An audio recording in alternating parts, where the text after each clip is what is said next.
Good morning. My name is Tiago Lança, and I'm a lieutenant in the Portuguese Navy, and I will be representing the Unmanned Systems Operational Experimentation Cell. On behalf of the Portuguese Navy, I would like to thank the kind invitation to participate in the Experience Agile conference, sharing our experiences in this Agile Human Factors panel. Over the next 20 minutes, I will share how the concept of operational experimentation can help organizations be more flexible in the innovation processes. We will address how rapid prototyping teams can leverage technological transformation and disruptive adaptation in perennial organizations, that is, organizations with a strong hierarchical structure and a tried and tested way of doing things.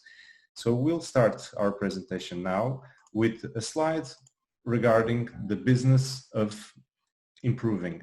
So in this slide, we have three main actors, but in the center of the picture, I will ask your attention towards the technological transformation cart. Here we see two Lego pieces, one being the organizations trying to push their technological transformation towards the future, and the tech companies trying to boost that technological transformation with new services, products, or systems.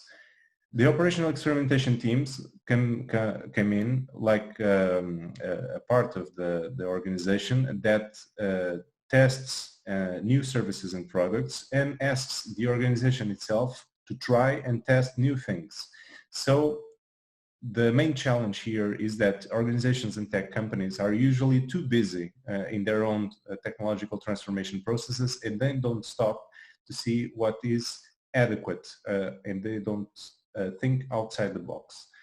So this is very important because the main focus for technological transformation is adaptation. Here we see a quote by Stephen Hawking, which says that intelligence is the ability to adapt to change, as Charles Darwin put in his quote about adaptation. And here I bring forth a very important law, which is Martek's law, that states that technology changes exponentially over time, yet organizations change logarithmically. And this, simply put, means that over time there is an increasing gap between technology and organizations that need to be reset over time. And I'll explain this in a more concise way. So if you see these graphs, these three graphs regarding technological evolution on one side and development time or access to innovative technology on the other, you see the very well-known Moore's law regarding the global market of commercial technology. Technological companies, or any type of companies, but especially these companies that produce or develop new products or services, when they develop a new line of products or services, they try to keep up with the Moore's law capabilities. So they see what is available on the market, and in order to have a competitive value proposition, they develop a system or a product that they then stick with during a certain amount of time in order to achieve profitability. What happens is, over time, that system remains stagnant in its development, and the gap increases over the commercially available technology. And then companies that want to keep ahead of the curve need to iterate this cycle very fast with different lines of products, usually in an unphased way, in order to keep a very good refreshing rate regarding the new technologies on the market. If we see perennial organizations such as the armed forces and especially navies, and I'll explain that in a bit, we see that the technological evolution progression is very different. So what happens is that in armed forces, and here I will focus specifically on navies, there is the way technology is implemented in the organization is through quantum leaps. So when a navy acquires a new ship or a new class of ships, for example, the frigates from class Vasco da Gama in the 1990s or Bartolomeu Dias in the 2000s, what happens is that throughout the organization there is a huge shift, a quantum leap of new organizational changes due to the technological leap of new systems, new weapon systems, new radars, new organizational models that need to be changed in order to accommodate this new technology. What happens is, because this is an iteration of single event investments over time, is that these investments become obsolescent very fast over time, and especially because they are crude technological products. So what happens is that in this case the navies do repetitions of these quantum leaps in order to have a logarithmic growth over time. And what this makes is that a gap occurs between what is available in the market and what is available for navies. What is the role of operational experimentation? So the operational experimentation, or the rapid prototyping teams, exist in the midst of Moore's law and this serrated pattern of growth in the armed forces. But also we can share our knowledge with technological companies in order to speed up the process of adaptation to this global market of commercial technology. So who are we? The Unmanned Systems Operational Experimentation Cell was created in 2017 with the specific role of conducting testing and evaluation on unmanned systems, either commercially available unmanned systems through the products of companies that the Portuguese Navy has protocols with, or devising prototypes. So our main mission is focused on three pillars. The first is we benchmark technology, so we assess the technological requirements and operational requirements of the user needs, in this case the navies, and we benchmark them against the system's performance. We also build prototypes, so we build them on a scratch build mentality. So we go from initial design and dimensioning all the way to operationally employing these systems.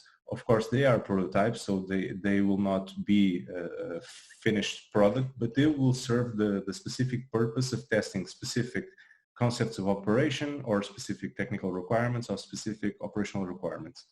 And then the third pillar is we share our technical and operational knowledge with our stakeholders. Our main domains of activity are unmanned systems, but also the technologies that are associated with them. And we work in three main domains. So we work in aerial systems, surface systems, and this includes maritime and amphibious, and subsurface systems, which are underwater systems. What are the main synergies with operational experimentation? So we need three determining factors. The first one, of course, is access to technology. Here, the main driver for this access to technology is through the technological protocols that the Portuguese Navy has with companies. Here, the companies provide mature systems that go well beyond prototypes, and we assess the adequacy and the performance of those systems against our user needs. And then we provide feedback to the companies in order for them to refine the product and become more competitive in the same user needs, such as navies. Also, we have a very important driver for this access of technology, which is the rapid prototyping dimension.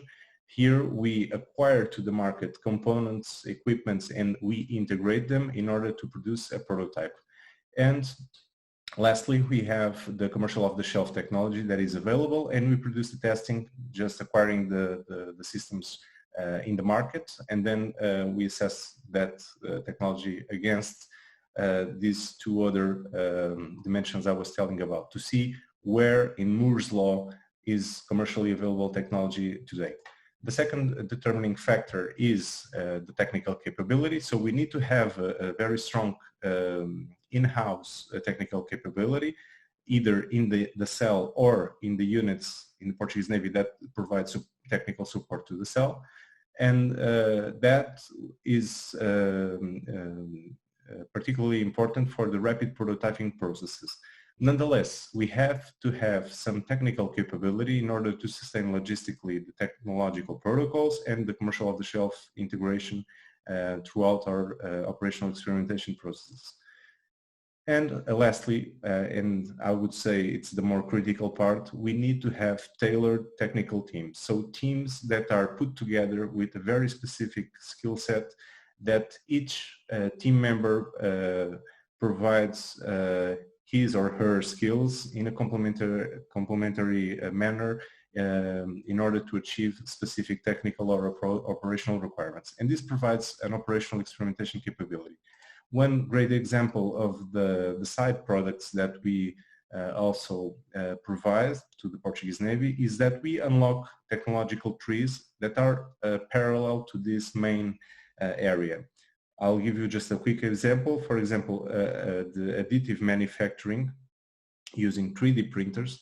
We use them in rapid prototyping processes, but the consequences or the implications of using additive manufacturing in operations, for example, from a logistical standpoint in providing support to ships at sea, it's immense. So there is an enormous amount of potential in unlocking these technological trees for creating innovation throughout the organization well beyond unmanned systems. So our main stakeholders, they are a very heterogeneous community. So we have what in the Portuguese Navy is called the Golden Triangle.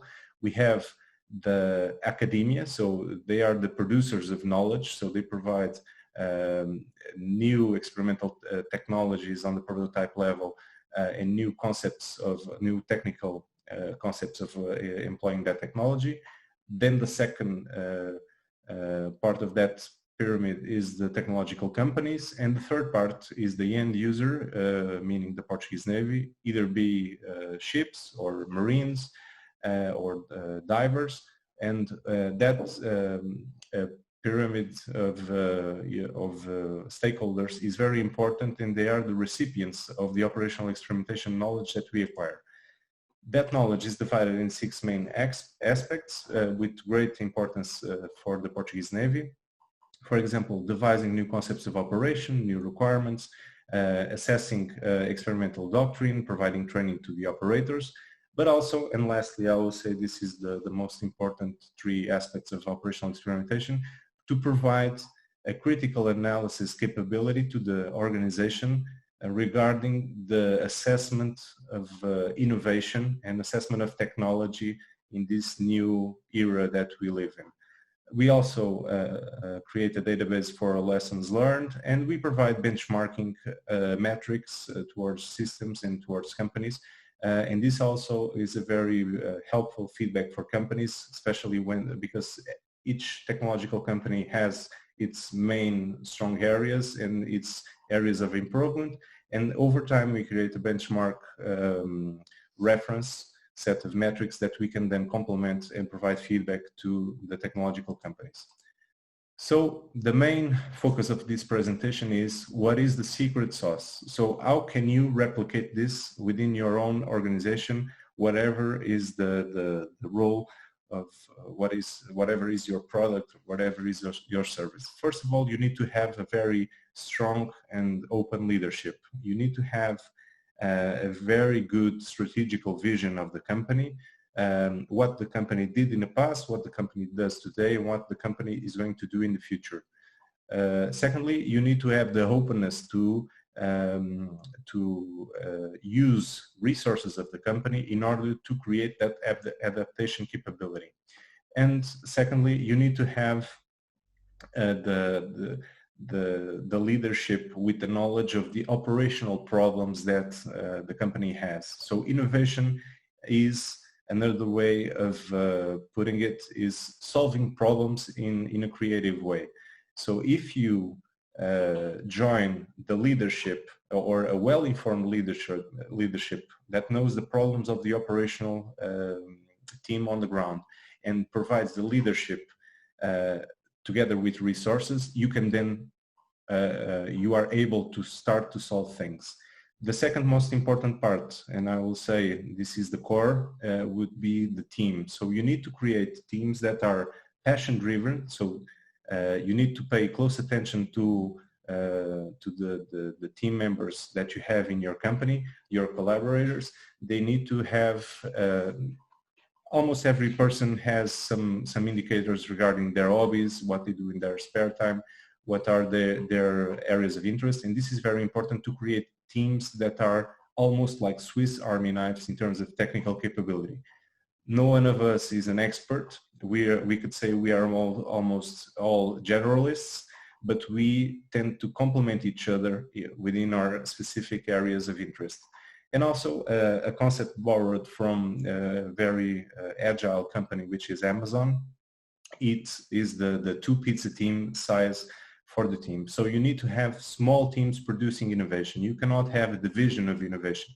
Well, you can have the division of innovation to coordinate these small teams, but in the core, it needs to be a small team comprised of 5 to 10 collaborators at most. And lastly, and this I would say it permeates the whole innovation initiative, is the mindset. So the team needs to be able to fail and needs to be encouraged to fail, but fail quickly and wisely. So people need to keep record of all of the decisions that were done and can grow from that. Also, this team needs to be horizontalized with the chain of command. So we have this concept of a military startup, and this just to state that leadership and the team are very close to assessing the needs and providing solutions. And finally, you need to have the team oriented towards getting things done quickly and fast.